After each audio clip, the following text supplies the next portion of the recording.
இல்லக விளக்கது இருள் கெடுப்பது சொல்லக விளக்கது சோதி உள்ளது பல்லக விளக்கது பலரும் காண்பது நல்லக விளக்கது நமச்சிவாயமே. அஸ்ட்ரோ பக்தி டாக் நேயர்களுக்கு இனிய காலை வணக்கங்கள். வணக்கம் நண்பர்களே. இந்த வார ராசியிலே 20ஆம் தேதியிலிருந்து 26ஆம் தேதி வரைக்குள்ள காலகட்டங்களிலே கன்னிராசியான அஸ்த நட்சத்திரத்திலிருந்து விருச்சிக ராசியிலே கேட்டை நட்சத்திரம் வரைக்கும் சந்திரனின் பயணம் இருக்கிறது. வாரத்தின் ஆரம்பத்திலேயே 20ஆம் தேதியே குமார சஷ்டி என்கிற சஷ்டி விரதம் இருப்பது குழந்தை பாக்கியத்தை கொடுக்கும். 21ஆம் தேதி துர்காஷ்டமி அப்படிங்கிறதுக்கான துர்கையின் வழிபாட்டினாலே எதிரிகளின் தொல்லைகளில் இருந்து நீங்கலாம்.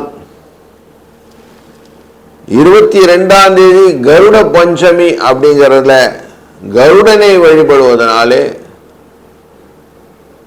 இந்த பில்லி சூன்யம் அப்படிங்கிற விஷயங்களிலிருந்து தப்பிச்சு கொள்ளலாம். 26ஆம் தேதி சனி வக்கரம் அடைகிறார். 23ஆம் தேதி புதன் வக்கர முடிவாக இருக்கிறது. இப்படி ஒரு நிகழ்வை இந்த வாரம் உங்களுக்கு தாங்கி வருகிறது. இந்த கோள்களின் சாரங்களின் பிரகாரம் சூரியனும் குருவும் உச்சப்பட்டு, சூரியன் கடகராசியில் இருக்க உச்சப்பட்ட குரு அங்கே அமர்ந்து 2 பேரும் சேர்ந்து யோகபாரமாக அமைகிறார்கள். சுக்கிரனும் கேதுவும் சிம்ம ராசியிலே இருப்பதனாலே எச்சரிக்கையாக பல காரியங்கள் செய்ய வேண்டும். அவசர கதியிலே எதுவும் பண்ணக்கூடாது. சனி பகவான் வக்கர கதியிலே இருப்பதனாலே 26ஆம் தேதி வக்கரத்தை தொட்டு ராகுவை தொட போறார். இப்போ எதையுமே பெருசாக பண்ணணும்னு அவசரமாக பண்ணணுன்ற எண்ணங்கள்லாம் வரும். கொஞ்சம் ஜாக்கிரதையாக இருந்தீங்கன்னா நல்லது அப்படின்ட்டு இதை பேஸ் பண்ணி ஒரு ராசிக்கும் எப்படி பலன் இருக்கும் அப்படின்னு தொடர்ந்து காணலாம். வாருங்கள். வணக்கம் மேஷ ராசி நண்பர்களே. உங்க ராசியினுடைய 6ஆம் இடத்திலிருந்து 8ஆம் இடம் வரை சந்திரனின் பயணம் இருக்க போகிறது. இந்த வாரத்தில் 8ஆம் இடம்ன்ற போது பரணி நட்சத்திரக்காரர்கள் கொஞ்சம் சந்திராஷ்டம் எஃபெக்ட் இருக்கும். வார கடைசியில் கொஞ்சம் ஜாக்கிரதையாக இருந்துக்கிடுங்க. 20ஆம் தேதியிலும் 26ஆம் தேதி வரை அப்படின்னு இருக்கு இந்த காலகட்டம். 20ஆம் தேதின்றது 2ன்னு வச்சுக்கிட்டோம்னா சந்திரன், 26ஆம் தேதின்றது 8ன்னு வச்சுக்கோம்னா சனி. மனசு உழைப்பின் மூலமாக வரக்கூடிய பலன் இதை பற்றின எண்ண ஓட்டங்களை அதிகப்படுத்தி கொடுக்கும். பல வேலைகள்லாம் பெண்டிங்கில் இருக்கா, இந்த வாரம் உங்களுக்கு வேலைகள்லாம் நல்லபடியாக முடியும். எந்த காரியம் எப்படிலாம் பண்ணணும்னு யோசிங்களோ அதே மாதிரி நல்ல சிக்கல் இல்லாமல் காரியங்களை முடிக்க முடியும். கொடுக்கல் வாங்கலிலே இருந்த சிக்கல்கள் தீங்கும். கடன் வசூலாகும். மனசுல சந்தோஷம் வரும்.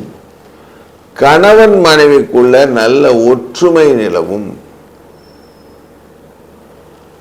குருவின் பார்வை 26ஆம் தேதி சந்திரன் உள்ள வரப்போறாரு விருச்சிக ராசியிலே. அப்போது பார்வையின் பலத்தினாலே பல புதிய விஷயங்கள் வீட்டில் நடக்கும்.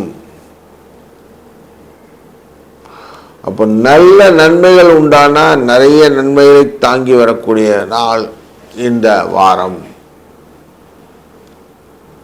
முக்கியமாக பெருமையை கொடுக்கும், புகழை கொடுக்கும், உயர்வை கொடுக்கும், சுகத்தை கொடுக்கும்.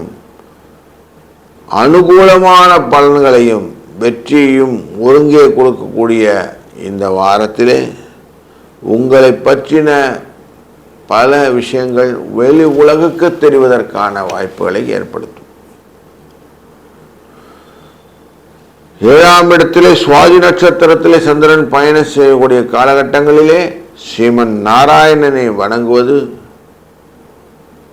அந்த சுவாதியின் அதிதேவதையாக நரசிம்ம பெருமானை வணங்குவது உங்களுக்கு ரொம்ப நல்ல பலனை கொடுக்கக்கூடியதாக இருக்கிறது. அந்த சிறந்த பலனினாலே வெற்றி வாய்ப்புகள் அதிகமாகும். 21ஆம் தேதி வரக்கூடிய துர்காஷ்டமியின் போது எவ்வளவு தூரம் துர்கையை சரணடைகிறீர்களோ அப்போது எதிரிகள் உங்களை விட்டு விலகிச் செல்வதற்கான வாய்ப்புகளும் நிறைய கிடைச்சிடும். அப்போ எல்லா கூடியும் உங்களுக்கு இந்த வாரம் நன்மைகள் பல உண்டு அப்படிங்கிறத எடுத்துக்கிடுங்க. வாரம் முழுக்கமே 4, 8 என்ற அதிர்ஷ்ட எண்ணை பயன்படுத்திக் கொள்ளுங்கள். முடிந்தவரை முருகனின் ஸ்மரணையுடன் முருகா முருகா முருகன் முருகன் ஸ்மரணையுடன் இந்த வாரத்தை நடத்தினீர்களானால் வெற்றி உங்கள் பக்கம். வணக்கம் ரிஷபராசி நண்பர்களே, ஸ்திரமாக மனதை வைத்துக் கொண்டு செயல்பாடக்கூடிய உங்களுக்கு 2ஆம் இடத்தில் இருக்கக்கூடிய புதன் வக்கர நிவர்த்தி அடைவது அப்படிங்கிறது ரொம்ப நன்மை தருவதாக அமைகிறது. ஸோ அப்போ நிறைய 23ஆம் தேதியிலிருந்து நன்மைகள் நீங்கள் எதிர்நோக்கலாம். கல்யாண விஷயங்கள்லாம் தடையாக இருந்தது, அதெல்லாம் தடையெல்லாம் நீங்கிடுச்சு. குழந்தைகள் வாழ்க்கையிலே முன்னேற்ற தடைகள் நிறைய இருந்தது, அதெல்லாம் நீங்கிடுது. வெற்றிகளுக்கான வாய்ப்புகள் எல்லாம் தடைகளாக இருந்தது, அதெல்லாம் நீங்கிடுது. கொடுத்த கடன் சிக்கலில் இருக்குது, கடன்லாம் ரொம்ப மனசில் அமுக்கமாக இருக்குது. வாங்கின கடனை திருப்பி கொடுக்க முடியல, இப்படி கவலைகள்லாம் இருந்தது, அதெல்லாம் நீங்கிறதுக்கான வாய்ப்புகள் இருக்குது. இந்த வாரத்தில் சந்திர பகவான் என்ற அக்ஷ நட்சத்திரத்திலிருந்து கேட்ட நட்சத்திரம் வரைக்கும் செல்ல இருக்கிறார். ராசியிலிருந்து 5ஆம் இடத்திலிருந்து 8ஆம் இடம் வரைக்கும் போகிறாரு. ஸோ அப்படி போகும்போது வெற்றிகளுக்கான வாய்ப்புகளை நிறைய கொடுப்பாரு. நீங்கள் எப்படியெல்லாம் யோசிக்கிறீங்களோ அந்த யோசனை பிரகாரம் லைஃப் நிறைய மாற்றி கொடுப்பாரு. முருகனை வழிபடுறது இந்த வாரம் ஃபுல்லாக முருகன், துர்கை, பைரவர், பூமாதேவி இவங்களெல்லாம் வழிபட வழிபட வழிபட ரொம்ப நல்ல பலன்கள் உண்டு. செவ்வாய்க்கிழமை தோறும் முருகனுக்கு அரளிப்பூ மாலை சாற்றுவதனாலே உங்களுக்கு வரக்கூடிய கஷ்டங்கள் நிவர்த்தி ஆகிடும். செவ்வாய்க்கிழமை துர்கை அம்மனை வழிபட அரளி மாலையென அர்ச்சனை செய்ய எழுச்சிமிக்க பல விஷயங்கள் உங்களால் செய்ய முடியும். அது முக்கியமாக இந்த கடன் அடைப்பது அப்படிங்கிற விஷயத்தை இன்றைக்கி செவ்வாய்க்கிழமையில் செஞ்சீங்கன்னா அது இந்த வாட்டிக்கு வரக்கூடியது அஷ்டமியோடு சேர்ந்த செவ்வாய்க்கிழமையிலையும் 21ஆம் தேதி துர்காஷ்டமி அன்று வரக்கூடிய அன்று கடன் அடைத்தீர்கள்னால் கடனும் அடையும்.